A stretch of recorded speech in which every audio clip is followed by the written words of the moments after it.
Hi friends, welcome back to my channel. কেমন আছো তোমরা? আশা করি সবাই খুব ভালো আছো, সুস্থ আছো, আর আমিও খুব ভালো আছি। সকালবেলা ঘুম থেকে উঠে স্নান টান সব সেরে নিয়েছি, ফ্রেশ হয়ে নিয়েছি। এবার বসেছি হচ্ছে ব্রেকফাস্টে। আজকে ব্রেকফাস্টে কী আছে সেটা তোমাদের সঙ্গে শেয়ার করব অবশ্যই। আর সারাটা দিনের পুরো ভিডিও দেখতে হলে কিন্তু পুরোটাই দেখতে হবে। আশা করছি তোমাদের খুব ভালো লাগবে। সকালবেলা ব্রেকফাস্টে ছিল ছাতু আর মুড়ি। কারা কারা ছাতু মুড়ি খাও আমায় জানিও। আর দুপুরে লাঞ্চে মা পাঠিয়েছিল ঝিঙের একটা চচ্চড়ি নারকেল দিয়ে, মাছের তেল, আর ছিল হচ্ছে পাবদা মাছের ঝাল আর কি। তো এই দিয়ে আমি লাঞ্চটা করলাম। খাওয়া দাওয়া কমপ্লিট।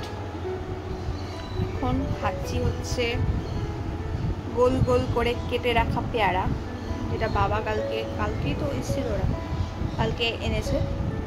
তো এই পেয়ারাটা খাবো।